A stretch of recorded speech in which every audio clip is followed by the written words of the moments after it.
no puedo imponerle a la obra nada. Yo tengo que plantearle cosas a la obra y la obra después me habla, me dice, no, por ahí no es. Es como cuando uno está en una relación de pareja. O sea, yo no impongo, yo converso. Conversamos con Carmelo Bastidas, pintor reconocido nacional. Carmelo, hace muchos años, bajo la idea y dirección de Leopoldo Ponte, yo participé en el proyecto Entre Gente. Y muchos años después, Leopoldo me invitó a participar en el proyecto Entre Amigos, donde coinciden Sandra, Martín Morales y otra vez Leopoldo Ponte.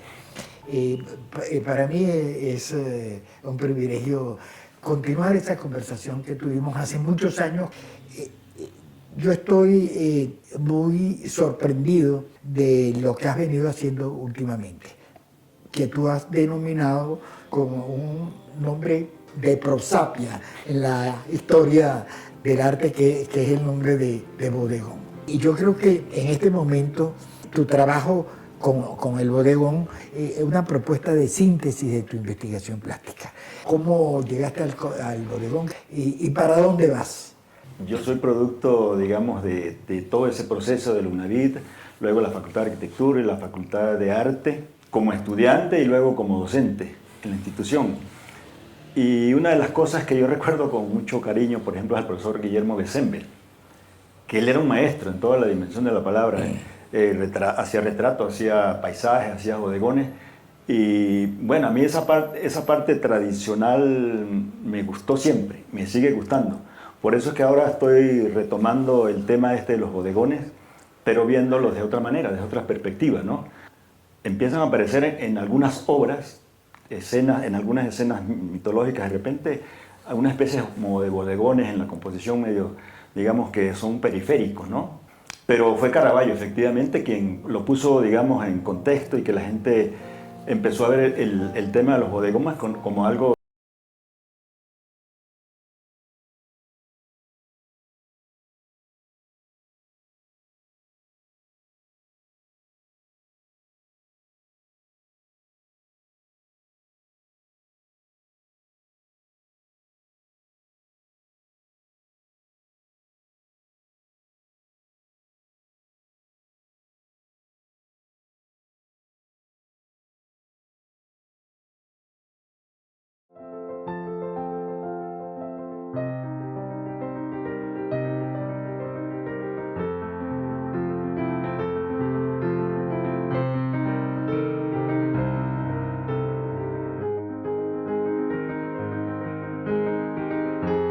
Yo no puedo imponerle a la obra nada. Yo tengo que plantearle cosas a la obra y la obra después me habla, me dice, no, por ahí no es. Es como cuando uno está en una relación de pareja. O sea, yo no impongo, yo converso. Conversamos con Carmelo Bastidas, pintor reconocido nacional. Carmelo, hace muchos años, bajo la idea y dirección de Leopoldo Ponte, yo participé en el proyecto Entre Gente. Y muchos años después, Leopoldo me invitó a participar en el proyecto Entre Amigos, donde coinciden Sandra, Martín Morales y otra vez Leopoldo Ponte. Para mí es un privilegio continuar esta conversación que tuvimos hace muchos años. Yo estoy muy sorprendido de lo que has venido haciendo últimamente, que tú has denominado como un nombre de prosapia en la historia del arte, que es el nombre de bodegón. Y yo creo que en este momento tu trabajo con el bodegón es una propuesta de síntesis de tu investigación plástica. ¿Cómo llegaste al bodegón y para dónde vas? Yo soy producto, digamos, de todo ese proceso del UNAVID, luego la Facultad de Arquitectura y la Facultad de Arte, como estudiante y luego como docente en la institución. Y una de las cosas que yo recuerdo con mucho cariño, por ejemplo, es al profesor Guillermo Besenbel, que él era un maestro en toda la dimensión de la palabra. Hacía retratos, hacía paisajes, hacía bodegones. Y bueno, a mí esa parte tradicional me gustó siempre, me sigue gustando. Por eso es que ahora estoy retomando el tema de los bodegones, pero viéndolos de otra manera, de otra perspectiva, ¿no? Empiezan a aparecer en algunas obras, en algunas escenas mitológicas, de repente, algunas especies como de bodegones en la composición medio, digamos que son periféricos, ¿no? Pero fue Caravaggio, efectivamente, quien lo puso, digamos, en contexto y que la gente empezó a ver el tema de los bodegones como algo, digamos, que pudiera ser cotidiano. En Venezuela la tradición del bodegón, digamos, es muy extendida porque la Escuela de Caracas, el Círculo de Bellas Artes, Federico Brán, César Prieto, digamos, fue un tremendo colorista, poco conocido y poco valorado. Hoy en día se siguen haciendo bodegones de otra manera. Yo retomo el tema del bodegón con los mismos elementos. ¿Qué es lo que yo hago con los elementos del bodegón? Yo lo que hago es tomar lo cotidiano, lo de mi entorno, de mi taller y de mi casa, y le doy como, dignifico esos elementos. Pero yo me valgo del recurso del espacio pictórico para colocarlos de otra manera, para ponerlos en escena de otra forma. Pero siguen siendo los mismos elementos, digamos, tradicionales del bodegón. Otra de las cosas que yo planteo en mi cuento es cómo hago para que el bodegón sea visto en más de una posición. Yo cuando veo que la obra funciona en más de una posición, yo digo, bueno, perfecto, está logrado el objetivo, pero siempre me planteo eso, además de los elementos compositivos, digamos, la luz, el color, la forma, la materia, el espacio para mí es importante, el color también es importante, el dibujo. La gente dice, no, pero es que eso es una pintura, sí, pero detrás de la pintura está la estructura, que es el dibujo. Entonces yo me apoyo mucho en eso, digamos, si eso ha sido una fortaleza para mí, yo nunca la voy a dejar, pues. Yo tengo de dónde agarrarme y entonces yo represento de otra manera, pues. Yo lo que hago es agarrar, monto un escenario parecido a los bodegones tradicionales, guindo cosas. Ustedes van a mi taller y van a conseguir cosas guindando, cosas loquísimas, la gente que no sabe lo que yo estoy haciendo, porque se me olvidan y la voy dejando así, eso me da como pie para el siguiente trabajo. Entonces yo lo que hago es representarlo de otra manera, con los mismos elementos. Yo a veces no sé ni de dónde los sostengo, pues. Intentan como agarrarse de lo que pueden. Entonces un poco la representación que yo hago digamos, de este tema. Esa es mi interpretación. Esa es la realidad que yo represento ahora.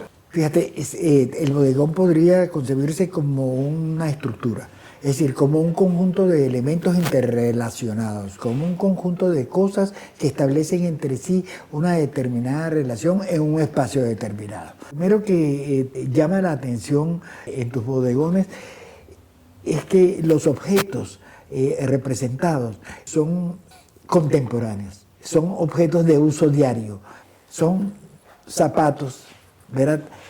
Tienes también legumbres, tienes verduras, pero muy curioso, son frutos tropicales. Es decir, es una visión americana de lo vegetal. Y hay una cosa que me parece extraordinaria y que creo que es sumamente interesante, entre otras. Tú rescatas también la estructura completa del bodegón. Y el espacio de fondo es un espacio que tiende a ser homogéneo. Hay letras. Me parece muy interesante que tú incorpores las letras, que también forman parte de la tradición del bodegón. Y los pliegues. Yo quiero que me hables de la tela plegada. Sí, yo me valgo de ese elemento, digamos, de mi taller, porque en todos los talleres hay telas. Las telas a mí se me parecen mucho a las montañas, con esas entrantes, esas salientes. Dependiendo de la hora, la luz siempre va a dibujar el paisaje de una manera diferente. Así me pasa a mí con las telas. A mí me parece una maravilla, o sea, la luz de la mañana, la luz de la tarde. Me he podido, digamos, como mover sin caer en contradicción con la misma hora, en colocar luz en la mañana, luz en la tarde. Por eso es que se ven mis obras iluminadas por muchos lugares. Como le decía, yo asocio las telas a las montañas, las entrantes, los salientes, los zanjones, como decimos nosotros, dependiendo de la hora del día es distinta. Entonces así son las telas. Me dan muchísimas posibilidades de jugar en el espacio con la tela. La tela que le da como el sentido a la composición, y dependiendo de cómo esté la tela colocada en el espacio, entonces empiezo luego a colocar los demás elementos para mantener esa composición que tampoco es tradicional. Yo intento incluso jugar con los bordes de la composición. No es aquello de, digamos, que está en el centro lo más importante, a los lados lo periférico está como desdibujado. No, yo trato de incluso intencionalmente cosas que estén en los bordes de la composición que llamen la atención, como para romper aquello del equilibrio, ¿no? Para hacer el juego con el espacio, como les decía anteriormente. Entonces me valgo de las frutas. Nada mejor que ir al mercado o a la frutería y comprarse 2 frutas, unos cambures, unas naranjas, etc. Pimentones. Hay una anécdota muy linda de los pimentones que yo les digo a las personas que los pimentones son muy sensuales, ¿no? Después me puse a investigar y entonces encontré que habían machos y hembras. O sea, entonces son tan sensuales que se parecen a las curvas de una mujer, al cuerpo. Y otra de las cosas interesantes del pimentón es que madura muy rápido, cambia de color muy rápido. En un mismo día yo puedo tener 2 o 3 colores diferentes del mismo pimentón. Entonces eso me obliga a mí a hacer muy rápido, a ejecutar muy rápido ese pimentón, porque si lo dejo para mañana ya es otro color. Entonces me va a cambiar la propuesta que yo tengo de color cuando me hago el primer planteamiento de mi trabajo. No comprendí bien lo que estaba diciendo acerca de los bordes. ¿Podría aclararlo un poco más? Eso depende, es de la composición. O sea, en la composición generalmente utilizamos digamos una sección áurea y colocamos los elementos en un sitio que no es en el centro de la obra, sino desplazado un poco a la derecha o a la izquierda o arriba abajo, como los tercios, eso que habla la composición de la sección dorada. Entonces es romper con eso. De repente yo puedo poner un objeto en todo el centro o puedo poner un objeto muy importante en los bordes. Por ejemplo, aquí se ve muy bien estos zapatos, esta otra fruta, y en el centro está como intencionalmente descuidado. Es como el espacio así más tranquilo. Y lo que está alrededor es lo que llama la atención. Entonces, de manera que es digamos como una herramienta de la composición para yo distraer y sacarlos del centro de la obra. Entonces el centro de interés no va a estar en el centro de la obra, sino desplazado en los bordes. En el caso de tu investigación, estás buscando la posibilidad de que tu representación pueda ser vista desde los 4 extremos. Y hasta más de 4. Y hasta más de 4. Porque también se puede utilizarla como forma romboidal. Entonces ya no serían 4, sino más de 4. Pero yo le digo, si mi obra funciona en más de una posición, yo quedo contento. Porque Exacto. no siempre la obra se deja. O sea, yo no puedo imponerle a la obra nada. Yo tengo que plantearle cosas a la obra y la obra después me habla, me dice, no, por ahí no es. Es como cuando uno está en una relación de pareja. O sea, yo no impongo, yo converso y tengo que ceder muchas veces. Lo mismo pasa con la obra. O sea, por más que yo tenga un plan y yo creo que el plan debo llevarlo siempre como yo lo pensé, no, la obra me dice, no, por ahí no es.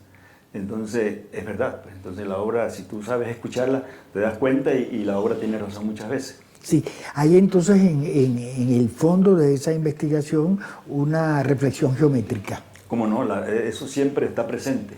Digamos que la protagonista principal sería las telas, ¿sí? Para jugar en el espacio. Luego yo pongo como a danzar los objetos que están allí, pero no en cualquier lugar. Yo utilizo, por ejemplo, en este caso, la famosa curva de Fibonacci, fíjate, que es como aquella representación geométrica del caracol, que se repite, ¿no? Que se va repitiendo y se va haciendo cada vez más grande, cada vez más grande, Entonces cada punto de eso es como un punto áureo. No están puestos en cualquier lugar. No están puestas a lo loco, pues, como dice uno por allí. Es decir, aquí se siente una conexión con la representación cinética del mundo. Porque tus objetos pierden el centro de gravedad. Y esa pérdida del centro de gravedad permite que esos objetos, tú lo dices, ¿verdad?, floten, de tal manera que hay una investigación en el fondo de raíz física. Si tú estás alterando el centro de la gravedad, tú estás creando una distribución distinta del peso de los objetos en el ámbito donde esos objetos se mueven. Tú los pones a flotar, pero no en el agua, sino en el aire. Sí. ¿Cómo lo logras? Bueno, dándole vuelta a la composición, ¿no? Después que tengo mi plan, el plan a veces es precario, porque yo no sé hasta dónde me va a llevar la obra, ¿no? Ni cómo va a terminar. Yo tengo un plan que seguramente en el camino cambia, ¿no? Cambia, pero él mismo me va dando la pauta. Otra de las cosas que a mí me ayuda a que eso funcione es que mis objetos no reflejan sombra, sino luz. Entonces por allí viene un poco la búsqueda y eso, el no reflejar su sombra, sino reflejar luz.